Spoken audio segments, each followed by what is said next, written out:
ये इतना घटिया बयान है कि ये नाकाबिले बर्दाश्त है। और उन्होंने बाकायदा जनता दल यूनाइटेड के सारे मुसलमानों के सामने वहाँ जमा करके उनको लतियाया कि सुनो, निकलो यहाँ से, तुमको हमारी कोई ज़रूरत नहीं है। अब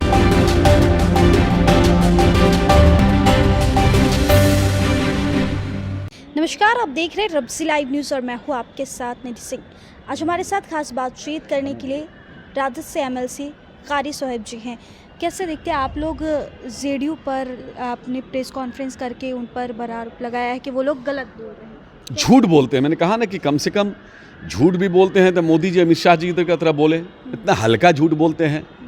इसीलिए मैंने सारे डॉक्यूमेंट आप लोगों के सामने ला के रखा कि हमारी पार्टी ने दिल्ली में और पटना में किस तरह से मजबूती से अपनी बात को रखा है, और जिन जिन बिंदुओं पर हमारा एतराज़ है उन सारे बिंदुओं को हमने दिया है लिख करके कि ये सब एक तरह से ये पूरा बिल ही खिलाफ है। ये बिल ही जो है बहुत ही आर्टिकल 26 का वायलेशन है। हम इस बिल को ही रिजेक्ट करने के लिए कह रहे हैं बार बार, और मेरी मांग और आंदोलन दोनों जारी रहेगी इस पर।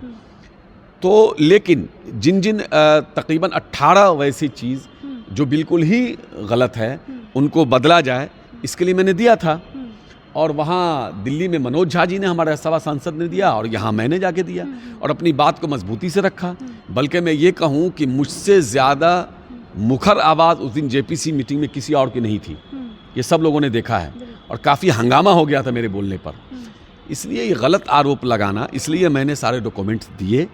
वो चूँकि अपनी बातों को छुपाना चाहते हैं और उन्होंने जो घटिया और नीच काम किया है, लेकिन आपने अशोक पर्दा डालना चाहते हैं। तो बयान सुना था। ये इतना घटिया बयान है कि ये नाकाबिले बर्दाश्त है। और उन्होंने बाकायदा जनता दल यूनाइटेड के सारे मुसलमानों के सामने वहाँ जमा करके उनको लतियाया कि सुनो, निकलो यहाँ से, तुमको हमारी कोई ज़रूरत नहीं है। आप गांव में देखते होंगे कि मुसलमान कोई अगर ठेला भी, रिक्शा भी या सब्जी बेच रहा हो, कुछ भी चला रहा हो, टेम्पू चला रहा हो, तो उसको मौलवी साहब कहा जाता है। ए मौलाना इधर आओ कहा जाता है। मौलाना हो नहीं हो, एक आम भाषा है। लेकिन वो तो बोले अब एक आम मुसलमान को कहा कि तुमको हमारी कोई ज़रूरत नहीं है, तुम्हारी हमको कोई ज़रूरत नहीं है मुझको।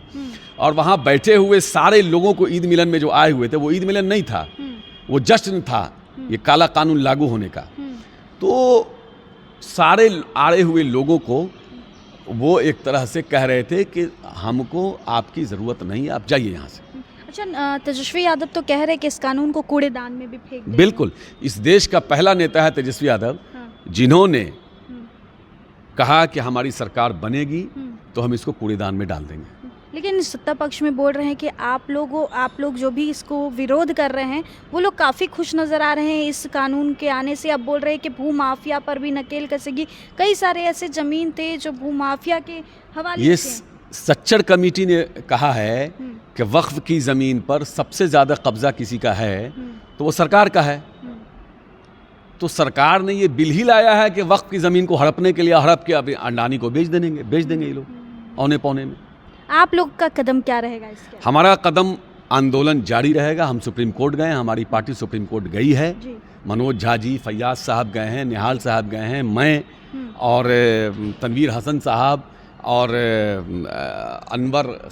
अपना क्या नाम है इनका, अनवर आलम साहब और शाहनवाज साहब जोकीहाट और रुकनुद्दीन साहब, ये सब लोग हम लोग भी अलग से वहाँ गए हैं। मतलब लड़ाई जारी रहेगी? बिल्कुल, लड़ाई आखिर दम तक, बिल के वापस होने तक जारी रहेगी। चलिए, बिल के वापस होने तक इनकी लड़ाई जो है जारी रहेगी। सुप्रीम कोर्ट भी गए और इनकी याचिका जो है स्वीकृत कर ली गई है। लेकिन देखना काफ़ी दिलचस्प होगा कि इनकी लड़ाई आखिर आगे तक कितनी रहेगी।